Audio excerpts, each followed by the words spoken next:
ఇవాళ ఈ తెలంగాణ రాష్ట్రం పచ్చగా ఉండాలన్నా, పసిడి పంటలు పండాలన్నా ప్రాజెక్టులతో పాటు చెరువులను, కుంటలను కాపాడుకునే బాధ్యత మన మీద ఉన్నది. నిన్న మన మీరందరూ చదివి ఉండొచ్చు, చూసి ఉండొచ్చు.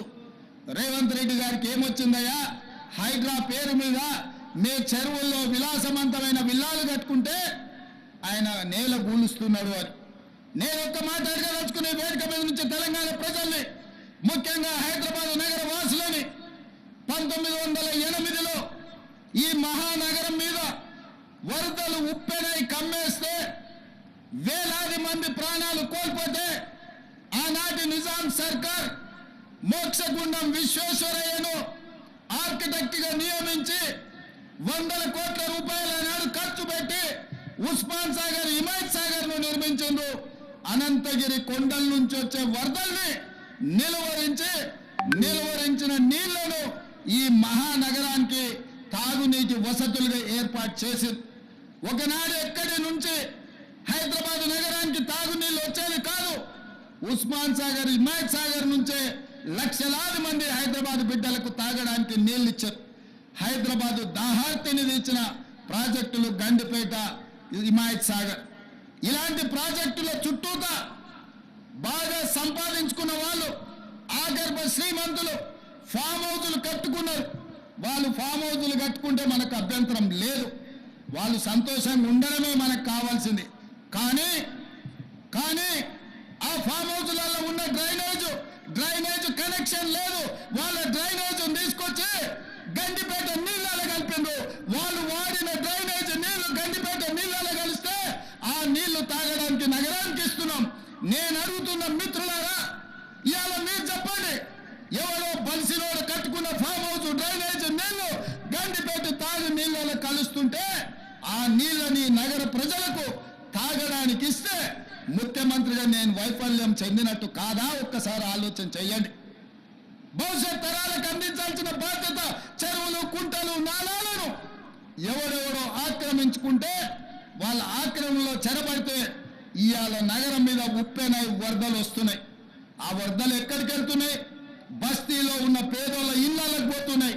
పేదోళ్ళు జీవితకాలం కష్టపడి సంపాదించుకున్న ఫ్రిడ్జ్, టీవీ, మంచము, బట్టలు, కట్టుకున్న బట్టలతో సహా అర్ధరాత్రి పూట వాళ్ళ ఇళ్లకు నీళ్ళు వస్తే తడిసి ముద్దయి అనాథలాక రోడ్డు మీద నిలబడాల్సిన పరిస్థితులు వచ్చినాయి.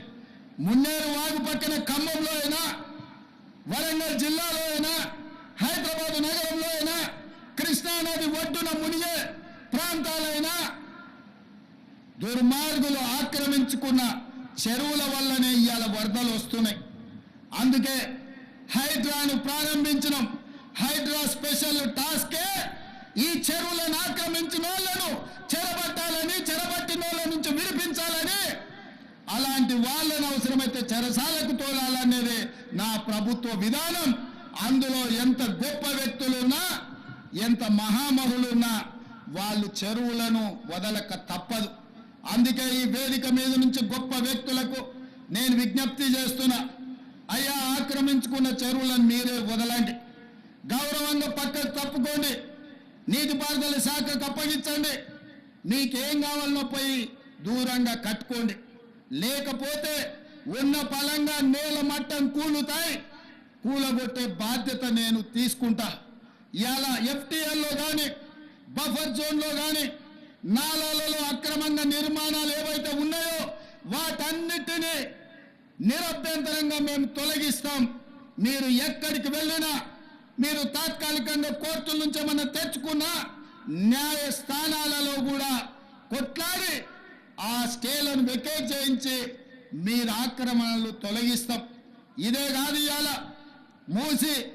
మూసి ఒకప్పుడు అనంతగిరి నుంచి వచ్చే కృష్ణానది జలాలకు ఒక ఆలవాలం. కానీ ఇవాళ కాలుష్యం అయిపోయింది. ఇవాళ మన బతుకులను చిందరవందర చేస్తున్నాయి. నల్గొండ జిల్లా రైతులు ఇవాళ ఏడుస్తున్నారు. హైదరాబాద్ నగరంలో నుంచి వచ్చిన కాలుష్యం నల్గొండ ప్రజలకు చేరుతుంది. అక్కడ పంటలు కూడా విషమయమైపోయినాయి. మా కోమటిరెడ్డి వెంకటరెడ్డి గారు పదే నా దృష్టికి తీసుకొచ్చి నల్గొండకు వస్తున్న కాలుష్యాన్ని నియంత్రించండి, మూసిని ప్రక్షాళన చెయ్యండి అని. అందుకే కేంద్ర ప్రభుత్వ సహకారంతో మూసీ ఆక్రమణలు తొలగించి మూసీని ప్రక్షాళన చేసి ఒక అద్భుతమైన మూసీ రివర్ డెవలప్మెంట్ ఫ్రంట్ ను అభివృద్ధి చేసి పేదవాళ్ళకు అక్కడ వ్యాపారాలు చేసుకోవడానికి అవసరమైన అవకాశాలు కల్పిస్తాం. మరి ఇవాళ మూసీ పరివాహక ప్రాంతంలో పేదలు ఆక్రమించుకొని ఉన్నారు. జిల్లాల నుంచి వచ్చి ఇల్లు కట్టుకొని ఉన్నారు. రూపాయి కూడబెట్టి గుడిసెలు వేసుకొని బ్రతుకుతున్నారు. వాళ్ళ పట్ల మానవత్వంతో వ్యవహరిస్తుంది ప్రభుత్వం. మూసీ నాలలో ఉన్న శాశ్వత నివాసదారులు ఎవరైతే ఉన్నారో వాళ్ళందరికీ డబుల్ బెడ్రూమ్ ఇల్లు ఇచ్చే బాధ్యత ఈ రాష్ట్ర ప్రభుత్వం తీసుకుంటుంది. దాదాపుగా 11,000 మంది అక్కడ ఇల్లు ఉన్నాయి. ప్రతి వాడికి 11 కాదు, అవసరమైతే 12,000 మంది అయినా ప్రతి వాడికి డబుల్ బెడ్రూమ్ ఇల్లు ఇచ్చి వాళ్ళని ఆత్మగౌరవంతో బ్రతకటట్టు ఈ ప్రభుత్వం పునరావాసం కల్పిస్తుంది. అట్లాంటి కార్యక్రమాలలో ఇవాళ శిక్షణ పొందిన ఈ ఎస్ఐలు ప్రజల సహకారం కోసం మీరు బాధ్యత తీసుకోవాలి.